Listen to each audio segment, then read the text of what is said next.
Hace unos años, en una galería de arte en Japón, una pieza antigua de cerámica fue encontrada, rota y olvidada, en un rincón del almacenamiento, y era un tazón japonés de té, hecho a mano en el siglo XVI. A simple vista parecía inútil, agrietado, espolvoriento y sin valor aparente. Sin embargo, un restaurador experto en esas cosas lo reconoció como pues una pieza histórica valiosa, y él, en lugar de desecharlo, lo restauró usando una técnica en la que las grietas se reparan con oro, haciendo que las imperfecciones de la taza pues se destaquen como parte de su historia. Y ese tazón en este momento, pues que antes parecía inútil, ahora vale más que nunca, y de hecho se exhibe como una obra de arte preciosa ahí en el país. Y así también, hermanos, en nuestra vida, en las manos de Dios, aunque a veces nos sentimos rotos, manchados por el pecado o inútiles, el Señor no nos desecha. Pero para ser restaurados y usados para honra, pues necesitamos limpiarnos de aquellas cosas que nos contaminan, como ya vimos la semana pasada. Qué privilegio es entonces ser usados para Dios, servir al Dios vivo y verdadero y serle útil, ¿no? Ninguno de nosotros, si somos hijos de Dios, podemos decir, pero bueno, Josué, es que yo no tengo las habilidades, yo no tengo las capacidades, yo no tengo los medios para ser útiles, para ser útil al Señor, yo no tengo todo eso. ¿Por qué no podemos decir eso? Porque en 2 Corintios en 2 Corintios 9, 8, Pablo, hablando a los que nombran el nombre de Cristo, él dice, y Dios es poderoso para hacer que abunde en ustedes toda gracia, a fin de que, teniendo siempre en todo lo suficiente, abunden para toda buena obra. Pedro le dice en 2 de Pedro 1:3, todo lo que pertenece a la vida y la piedad, pues nos ha sido dado. Todo lo que necesitamos.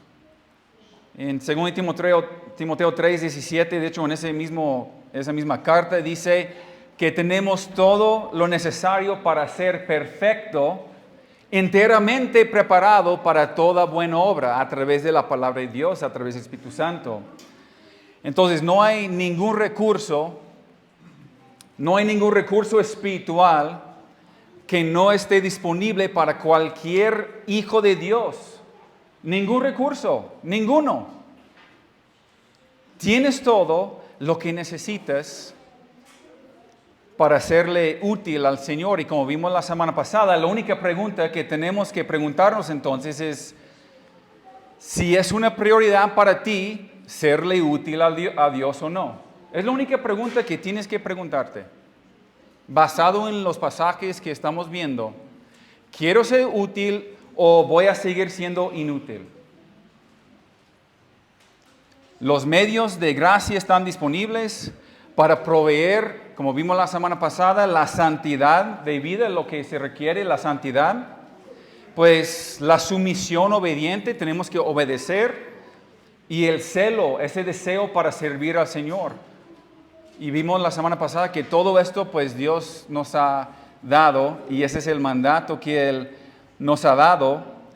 Y aquí en este pasaje, pues los principios que hacen una realidad en la vida del creyente, Pablo dice, pues es un compañerismo puro. Ya vimos la semana pasada que hay que alejarte de los vasos deshonrosos, de esas personas que son contaminadas. Aléjate de la gente contaminada no del mundo, de la iglesia. ¿Por qué? Porque un poco de levadura le ayuda a toda la masa. En segundo lugar, vimos que debes tener un corazón limpio. Entonces, debes asociarte con esas personas que tienen limpio corazón y debes ser como los de limpio corazón.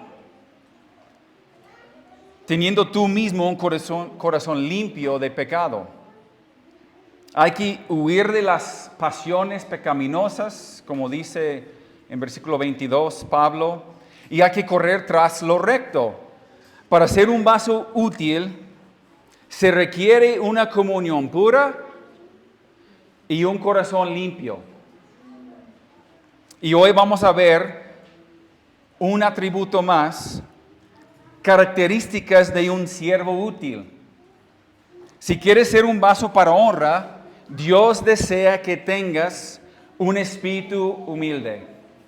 Entonces, en este momento, en ese tiempo, esa hora que tenemos para escudriñar las Escrituras, todo se trata de ser una persona humilde. Vamos a leer el pasaje, 2 Timoteo 2, 23. Pero desecha las cuestiones necias e insensatas, sabiendo que engendran contiendas, porque el siervo del Señor no debe ser contencioso, sino amable para con todos, apto para enseñar, sufrido, que con mansedumbre corrija a los que se oponen, por si quizás Dios les conceda que se arrepienten para conocer la verdad y escapen del lazo del diablo en que están cautivos a la voluntad de Él. Entonces, pues un compañerismo, pues un compañerismo puro, una comunión pura, pues tienes que tener un corazón limpio y ahora un espíritu humilde. Aquí, desde el versículo 22, pues hay que perseguir algunas cosas. Hay que perseguir la justicia, fidelidad, el amor y la paz y rechazar a otras cosas. Y aquí dice que tenemos que rechazar las especulaciones necias y ignorantes. Desecha, evitar, rechazar. No tiene nada que ver con estas cosas. Pues mantente alejado de estas cosas. Es un tema constante a través de las dos cartas a Timoteo. Fíjense nada más, escuchen la lista de todo lo que Pablo le ha dicho a Timoteo y a nosotros también que evitemos. Desde 1 Timoteo 1 hasta ahora, pues él ha dicho, escuchen, no vamos a ver, pero él nos dice que debemos de evitar doctrinas extrañas, debemos de evitar mitos, debemos evitar genealogías interminables, discusiones infructuosas, fábulas mundanas, doctrinas diferentes, cuestiones controvertidas, disputas sobre palabras, charlas mundanas, doctrinas diferentes, charlas vacías, argumentos opuestos, batallas sobre palabras, vanas y profanas palabrerías, charlas inútiles. ¿Por qué? Porque todo esto conduce a la impiedad y es inútil y contamina como la gangrena, como dice versículo 16 y 17. Es como un cáncer al cuerpo, a tu cuerpo y al cuerpo de Cristo. Tenemos que evitar. Y ahora él agrega especulaciones necias e insensatas en versículo 23. Disputas, debates, argumentos inútiles. La palabra necio es imbécil o torpe o perezoso, por decir. La palabra insensata es ignorante, no entrenado, no instruido, indisciplinado, sin educación. Aléjate de argumentos necios y sin sentido. Vamos a Tito 3, a la carta que sigue. Tito 3, ya lo hemos visto, pero quiero ver nuevamente Tito 3:9, porque se repita la instrucción, pero evita, dice Tito 3:9, evita las cuestiones necias y genealogías y contenciones y discusiones acerca de la ley, porque son vanas y sin provecho. Pues no son útiles para el siervo del Señor. Y luego él sigue en versículos 10 y 11, al hombre que causa divisiones después de una y otra amonestación, deséchalo, sabiendo que el tal se ha pervertido y peca y está condenado por su propio juicio. O sea, no te expongas a hombres ignorantes, sin disciplina, hombres que suelten argumentos sin sentido, que solamente quieren discutir, personas divisivas. Todo lo que hacen es producir peleas y pleitos. Y estamos hablando dentro de la iglesia. Recuérdense, hermanos, estamos hablando de personas dentro de la congregación. Y las discusiones con necios son necias. Proverbios 18:2, no lo busque, pero Proverbios 18:2, el necio no se deleita en el entendimiento, sino solo en revelar su propia mente. O sea, él solamente quiere discutir y quiere hablar necedades. Y pues no es sabio entrar en pleito con él, entrar en discusión con él. Versículo 6 del mismo proverbio dice, los labios del necio traen contienda y su boca llama a golpes. Pues no pierdes tu tiempo con la gente necia. Si alguno viene y te pregunta y tiene interés y alguien quiere cambiar y alguien quiere crecer en entendimiento y quiere crecer en sabiduría, entonces dice la palabra de Dios que pues tenemos que darle razón por la esperanza que hay en nosotros, ¿no? Debemos de contestarle y debemos de platicar con esa persona. Pero si alguien viene y solamente quiere debatir contigo, no pierdes el tiempo con esas personas, dice la palabra de Dios. No estamos llamados a debatir, estamos llamados a proclamar la verdad y defender la verdad. Son los falsos que siempre persiguen el debate. Son los falsos. Los verdaderos siervos del Señor buscan la armonía y paz con un espíritu humilde. Así que mantente alejada de tales cosas y de tales personas. El siervo humilde es útil al Señor porque entiende y tiene discernimiento que esas discusiones son necias e infructuosas. No es sabio entrar en esas discusiones con esas personas. Y créeme, hermanos, ahora con las redes sociales es peor. Porque podemos perder horas y horas y horas con gente necia. Pues básicamente ya no contestamos a la gente que ahí en el canal de YouTube que nos escribe. Porque, o sea, es gente necia muchas veces que quiere solamente pelear. Y ya no les contestamos, ya no, ni entramos en debate con ellos. A lo mejor les contestamos una vez o dos veces y hasta ahí, y los dejamos en su necedad. Porque no es sabio, no es sano. Y tenemos que tener ese espíritu humilde para poder ser este siervo útil. Versículo 24 aquí. ¿Por qué? Porque el siervo del Señor no debe ser contencioso, sino amable para con todos, apto para enseñar, sufrido. El siervo del Señor. ¿Eres un siervo del Señor? O eres un siervo del Señor, o vamos a ver en un momento, eres un siervo del enemigo, un siervo de Satanás. Solamente hay dos opciones aquí.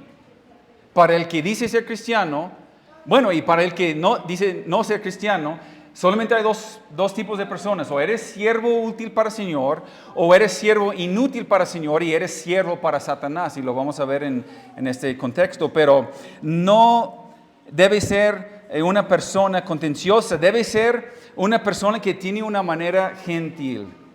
Según de Corintios 10:1 habla de la mansedumbre y gentileza de Cristo. 1 Timoteo 3:3 dice, no pendenciero, sino manso, no contencioso. En Tito 1 dice que no debe ser obstinado o iracundo, ni pendenciero, ni peleador. Pablo nos recuerda cómo él era cuando él menciona a los tesalonicenses en capítulo, creo que capítulo 4 del Tesalonicenses. Él dice, fuimos tiernos entre ustedes como una madre lactante que cuide con ternura a sus propios hijos. Él nunca fue áspero, nunca pues fue abusivo, nunca dominante, nunca descortés, fácil de acercarse, pues fácil de hablar con él. Y esa debe ser la conducta del verdadero siervo, pues de Cristo, una manera gentil, espíritu de gracia, ser amables con todos, dice, tratar a la gente pues con amabilidad, con humildad.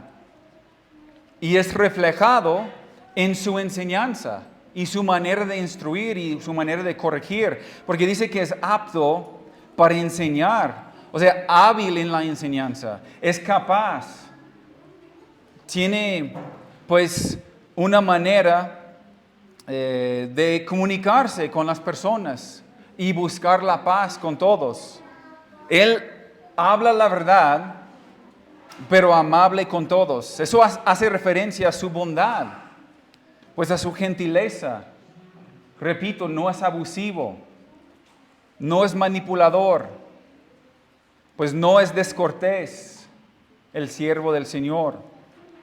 No es abusivo, no es prepotente, pues debes ser hábil en comunicar la verdad, pero también debes ser amable.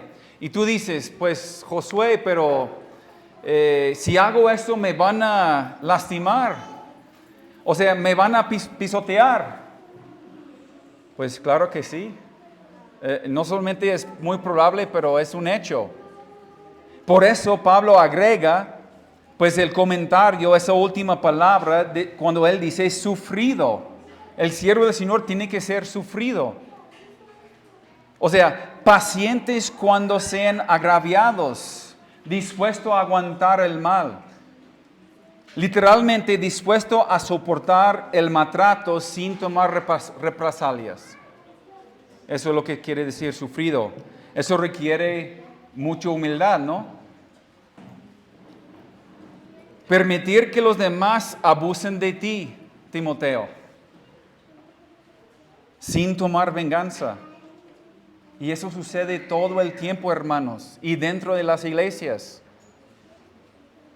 Pero tristemente, esas son las razones por las cuales la mayoría de la gente brinca de iglesia en iglesia en iglesia. ¿Por qué? Porque alguien los lastima y ellos ya toman decisión, ya no voy, ya busco otro lugar. ¿Por qué me lastimaron? ¿Sí? Ahora, sí entiendo que hay muchísimas iglesias malas, hay muchos pastores malvados, hay muchos falsos pastores aquí afuera. Pero eso no debería de suceder aquí, hermanos. ¿Por qué? Debemos de ser pacientes con todos, sin tomar venganza. Un fiel siervo del Señor no quiere entrar en peleas, no quiere entrar en debates, que no tiene espíritu divisivo, sino humilde y amable.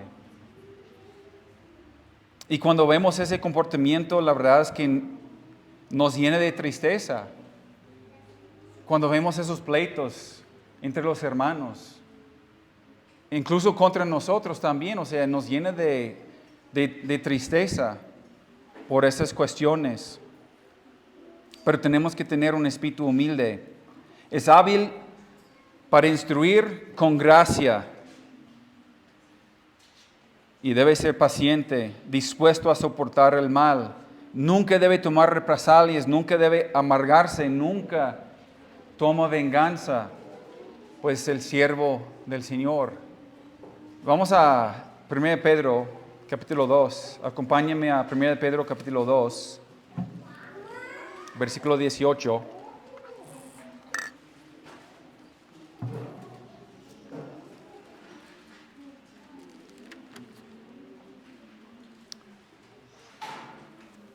Primero Pedro 2, 18.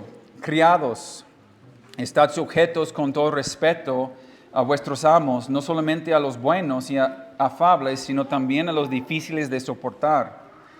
Porque esto merece aprobación. Si alguno a causa de la conciencia delante de Dios sufre molestias padeciendo injustamente, pues qué gloria es si pecando sois abofeteados y lo soportáis. Mas si haciendo lo bueno sufrís y lo soportáis, esto ciertamente es aprobado delante de Dios. Pues para esto fuisteis llamados, porque también Cristo padeció por nosotros, dejándonos ejemplo para que sigáis sus pisadas, el cual no hizo pecado ni se halló engaño en su boca, quien cuando le maldicían no respondía con maldición, cuando padecía no amanezaba, sino encomendaba la causa al que juzga justamente. Nuestro modelo principal es el Señor mismo, quien simplemente se encomendó al Señor. Cayó su boca. Ni dijo nada. Ni se enojó con ellos. A veces no es fácil ser paciente cuando te hacen daño, cuando te lastiman.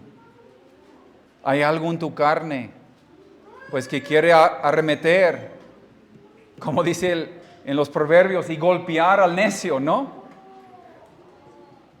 Darle su cachetada, darle su billazo. Y a veces, pues, esto sucede, tristemente. A veces nosotros actuamos en la carne, reaccionamos en la carne en vez del espíritu, ese espíritu humilde. Y debemos de descubrir, pues, que la gracia de Dios refrena esta clase de pensamiento en nosotros. Los ataques vienen constantemente, pues, para los siervos fieles, los siervos útiles.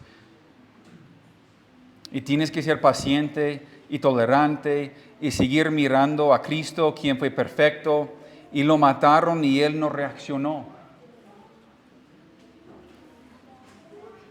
Pero es importante que si vas a servir al Señor y ser este vaso útil, mantengas una manera gentil y nunca pierdes eso y soportes las cosas y lo haces con un espíritu humilde, un espíritu de gracia.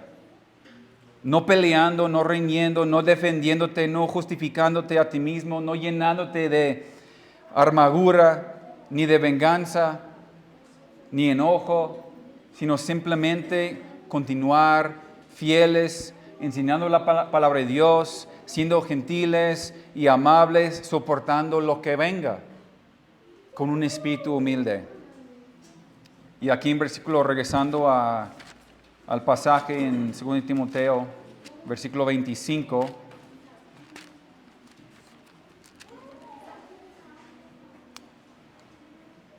que con mansedumbre corrija a los que se oponen. Con mansedumbre, aquí esa palabra, el espíritu manso o humilde.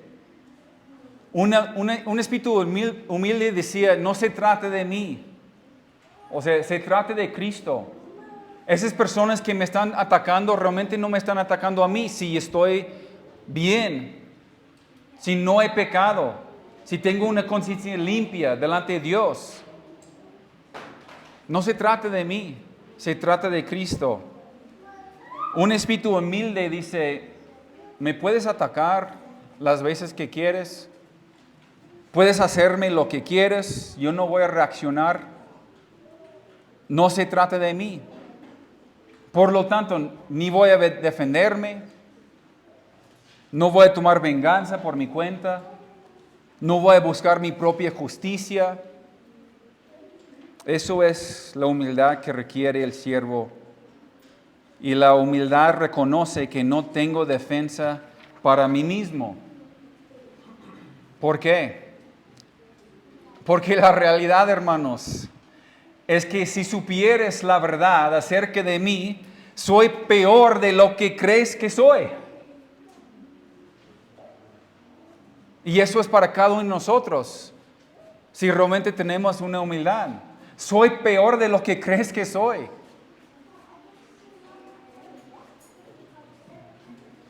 Y eso requiere mucha humildad y mansedumbre.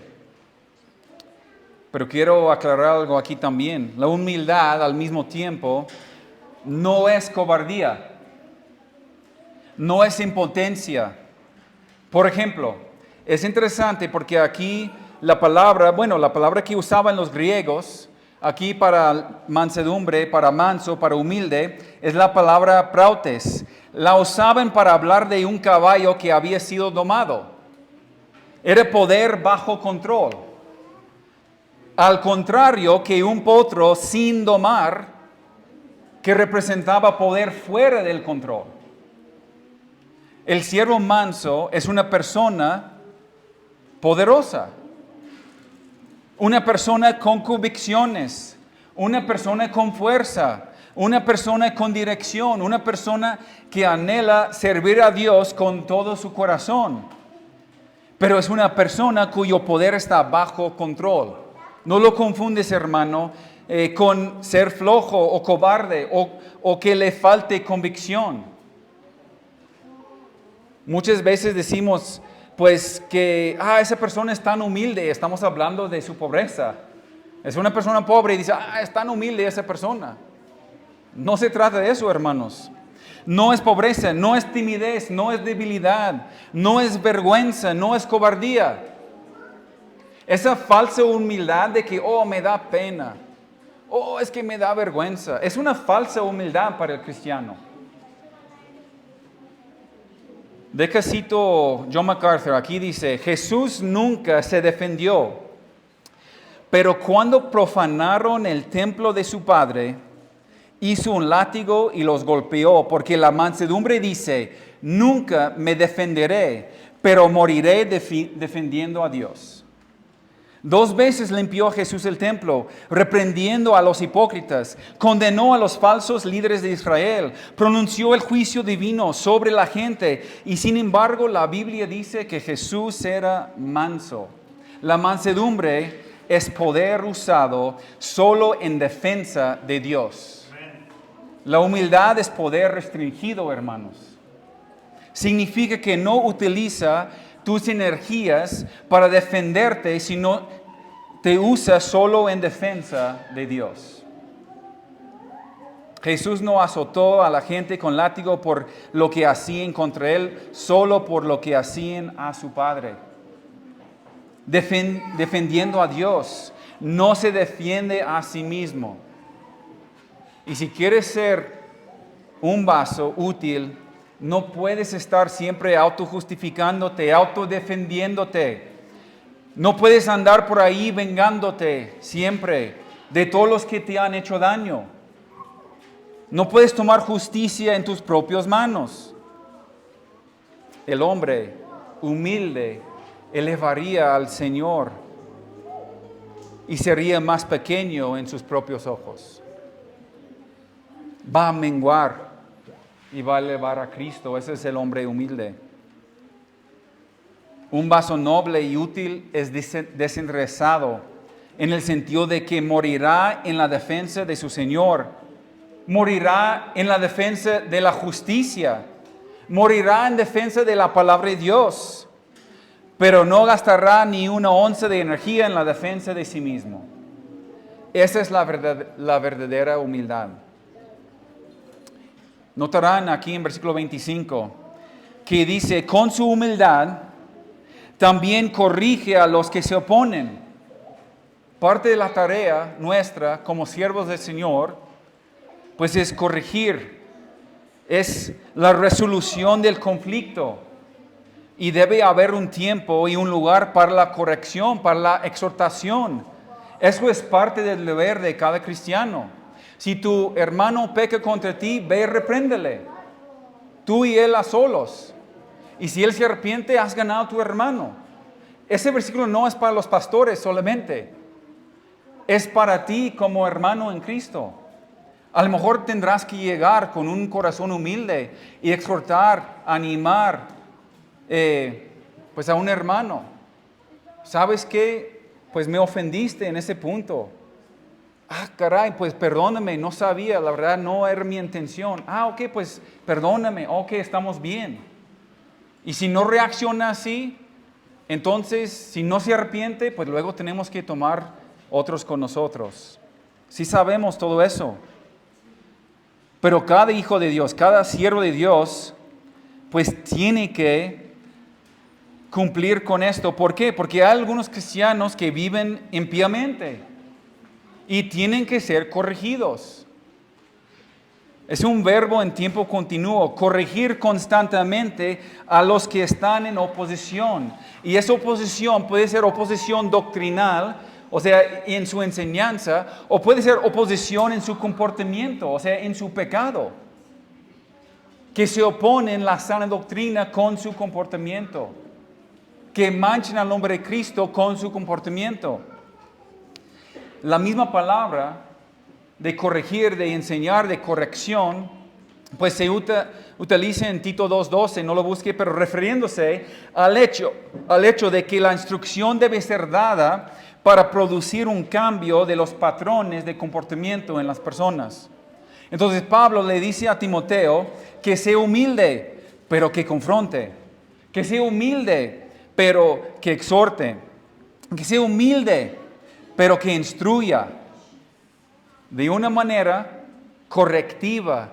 Ve tras los no instruidos, ve tras los no educados, ve tras los no enseñados, ve tras los que andan en pecado y llamarlos a arrepentimiento.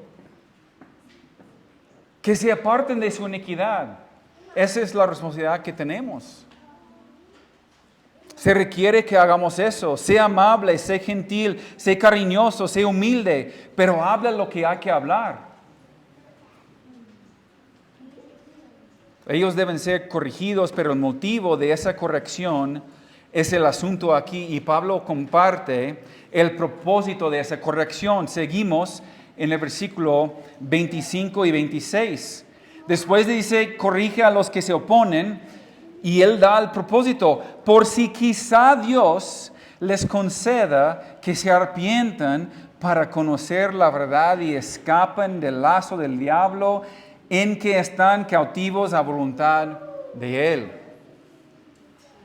El motivo, hermanos, de esta corrección es el mismo espíritu humilde, es un espíritu compasivo, no es la venganza. Esta corrección no viene porque quieres vengarte.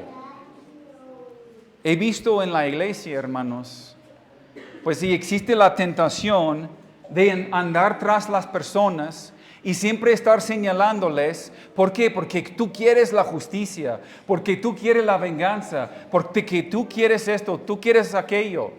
Eso no es la actitud correcta. Andar tras las personas problemáticas, pues andar tras las personas que están en error, andar tras las personas que están en la oposición por venganza personal, eso no es la actitud de un siervo humilde. Y aquí lo que Pablo está diciendo es, tú corriges con un espíritu humilde porque tú quieres que Dios en su gracia les conceda arrepentimiento y los libere de la trampa del diablo y los libere al conocimiento de la verdad. Lo mismo que Dios hizo contigo cuando tú eres enemigo de Dios. Y Él te liberó. Y Él te llamó al arrepentimiento. Y nosotros tenemos que tener esa misma actitud. Aquí, por ejemplo, en este versículo, encontramos una gran declaración teológica también que tenemos que mencionar, y eso es que el arrepentimiento es un don de la gracia de Dios. Ningún hombre en su estado carnal se arrepiente por sí solo. Es un don de Dios, el arrepentimiento. Ningún hombre en su carne cree por sí solo. Ningún hombre en la carne pues tiene fe en Dios. Es un regalo, como dice Efesios capítulo 2, que el arrepentimiento viene de Dios, que la fe viene de Dios, que la salvación viene de Dios. Ningún hombre en su carne, pues ama a Dios ni a alguien más. Eso es un don de Dios. Romanos 5:5 dice, el amor de Dios se derrama en nuestros corazones. ¿Tú no tenías amor antes de conocer a Dios?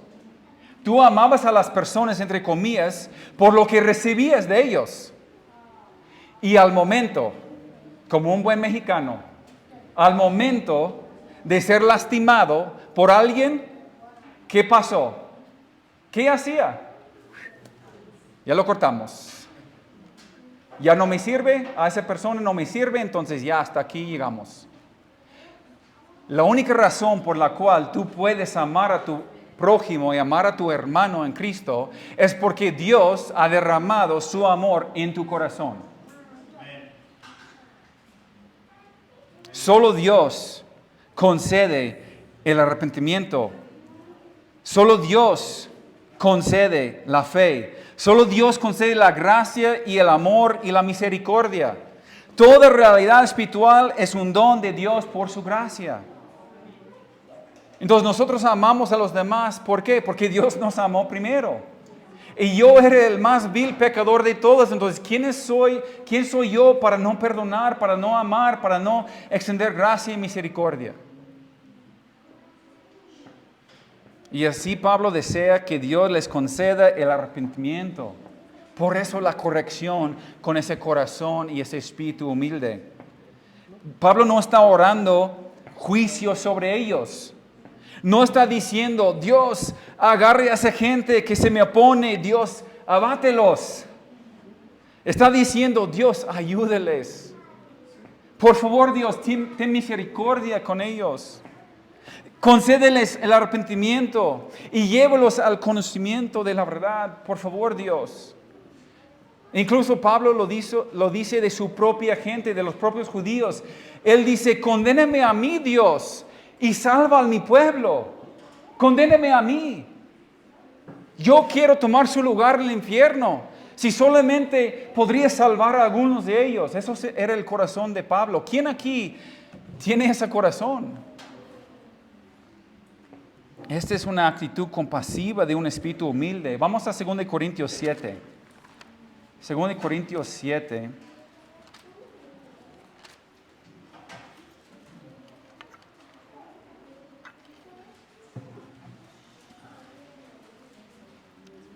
Vamos a leer desde el versículo 8.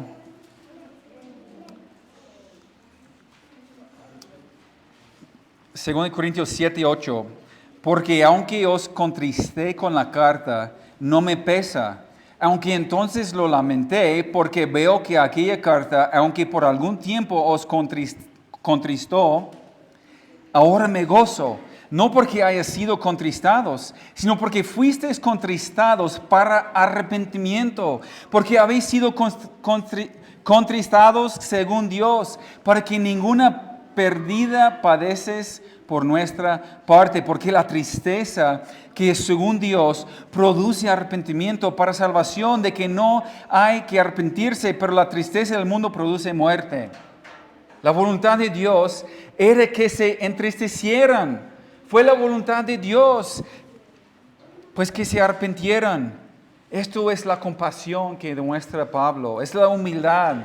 Si estás en error, si te apartas de la verdad, si no estás mostrando fruto, pues de un cristiano, si andas en pecado, o si te apartas de la justicia y eres confrontado, y eres exhortado, corregido, instruido, no es por venganza, hermanos, sino por la compasión. Es para que se arrepientan. Y lo triste es que, pues es triste que en muchos casos en la iglesia, cuando hemos tenido que enfrentar o exhortar o corregir a una persona, y muchas veces es una exhortación tras otra, con amonestación, no es de un día para otro, es semana tras semana, mes tras mes, año tras año. Hemos tratado a gente por años, extendiéndoles misericordia y gracia. Pero cuando llega al final, pues muchas veces, pues esas personas no reciben la exhortación y se apartan de la fe. dicen, no, pues ya no voy a asistir. No, pues,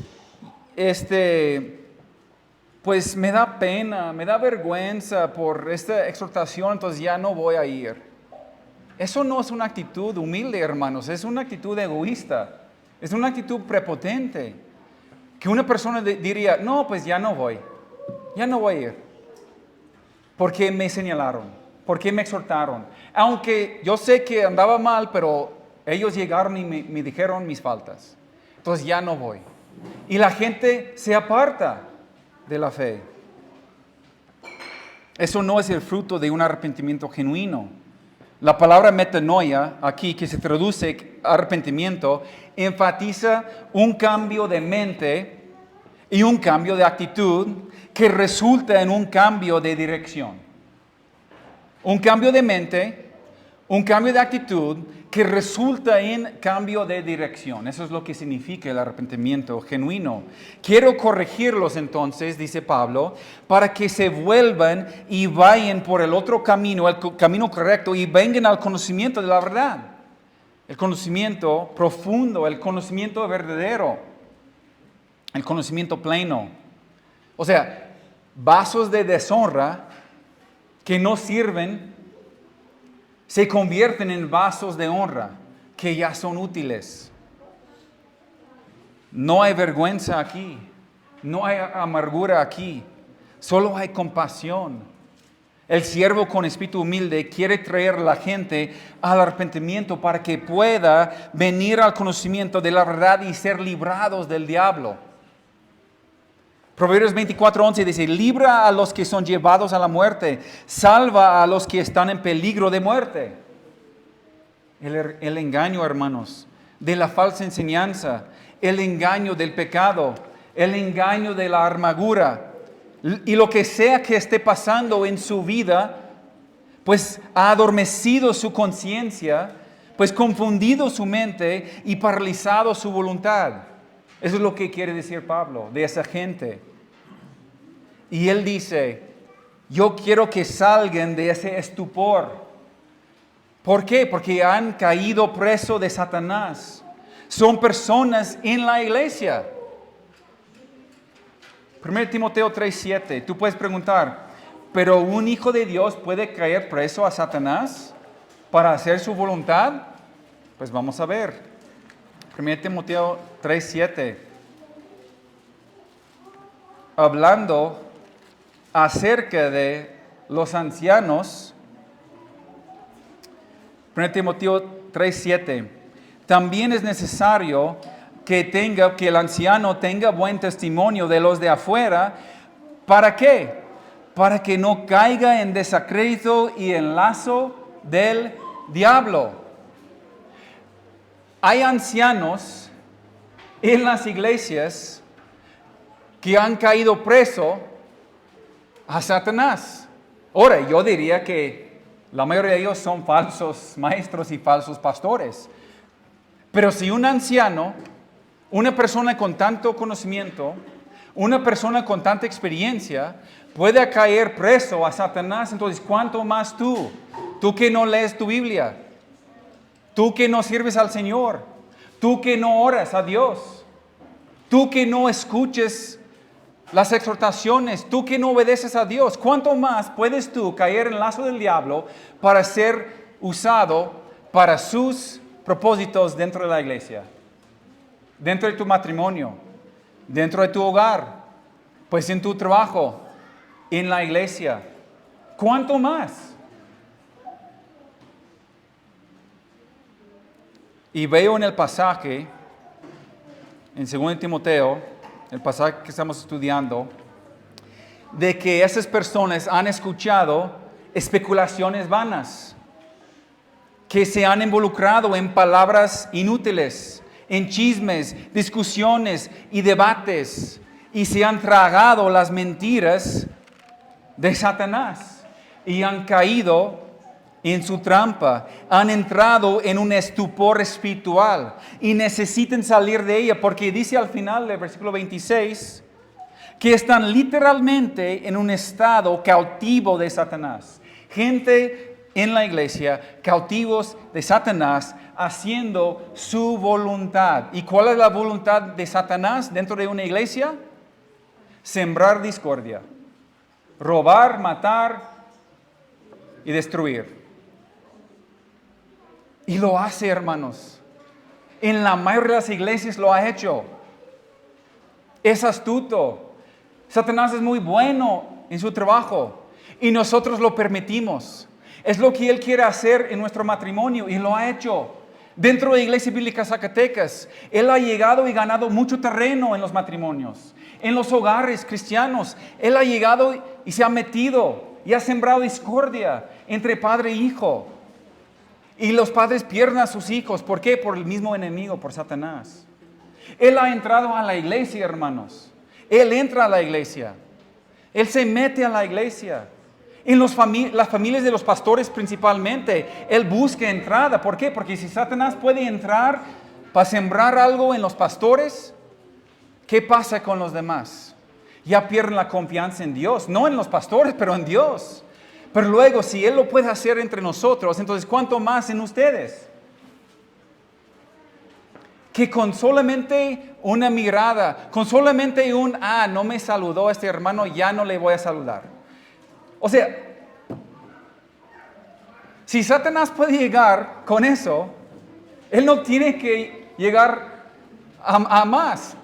Si somos tan débiles de permitir a Satanás a dividirnos porque el hermano no me saludó, la hermana no me saludó, entonces ya no voy a tratar con ella. O sea, somos tan torpes, hermanos. Ni siquiera tengo que mencionar las cosas más profundas, ni más feas, más lastimosas. Es algo tan sencillo. Pero el siervo útil, con un espíritu humilde y compasiva, pues tiene que llamar a los ignorantes y volverse a la verdad y volverse a la libertad. Tenemos que llamarlos al arrepentimiento. Y por eso mucho de nuestra prédica es exhortación también. Toda la carta de Pablo, escrito a Timoteo, un siervo útil del Señor, o sea, es para exhortarlo. Pero lo hacemos con un corazón que anhela que se les conceda el arrepentimiento para que lleguen al pleno conocimiento de la verdad y vuelvan a sus sentidos y sean liberados de la trampa del diablo en la que han sido mantenidos cautivos. Y lo hacemos con ese espíritu, pues manso. Santiago 5, 19. Pero precisamente hoy yo le hablé a una persona que había apartado desde hace meses y meses y meses.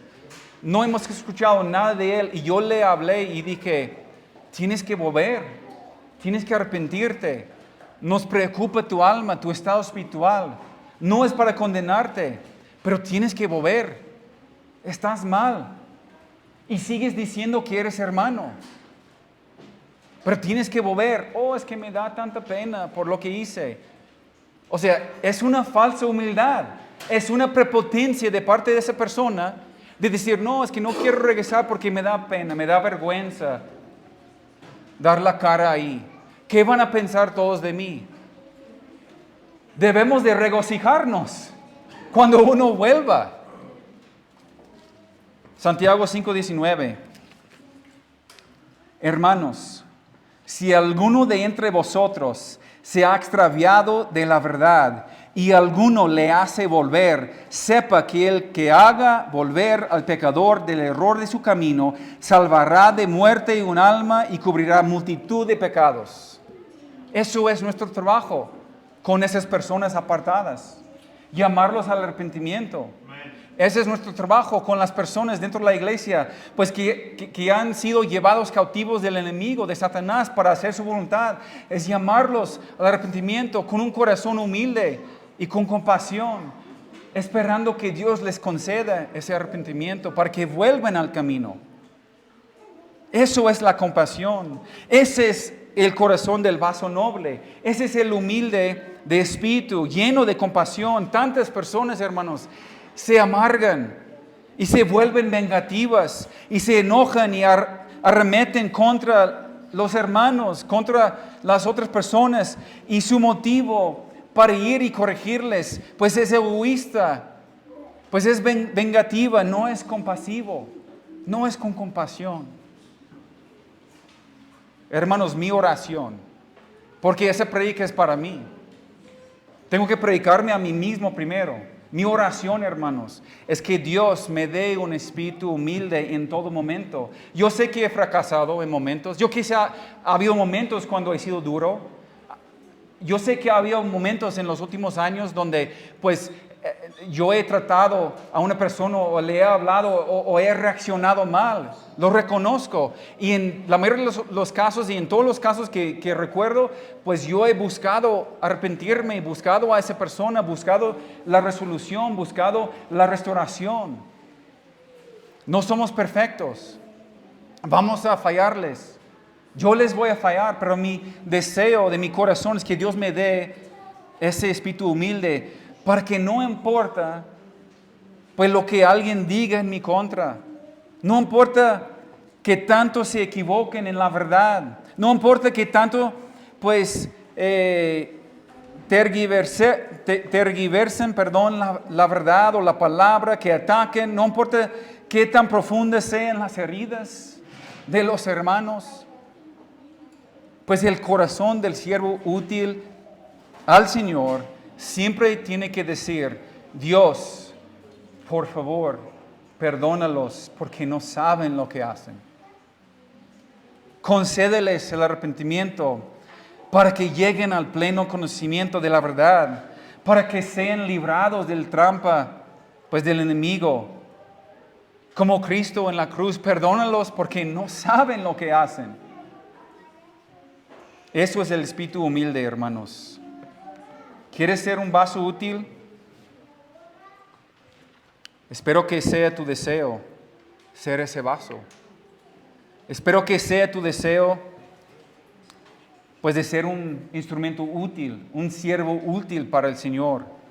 Y si es así, entonces puedes terminar como ese tazón que antes parecía inútil, pero ahora vale más que nunca. Y se exhibe como una obra de arte preciosa. Dios te quiere usar de esta misma forma. Te quiere restaurar. Así también es nuestra vida en las manos de Dios.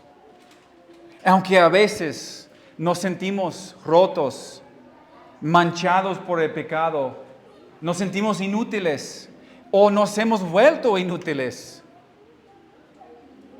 el Señor no nos desecha. Pero para ser restaurados, hermanos, y usados para honra, necesitamos limpiarnos de aquello que nos contamina, una comunión pura, un corazón limpio, un espíritu humilde. Estas tres cosas crean a un siervo útil y noble, preparada para toda buena obra. ¿Así es tu deseo, hermano? ¿Así es tu deseo? ¿Ser útil para el Señor? Vamos a orar.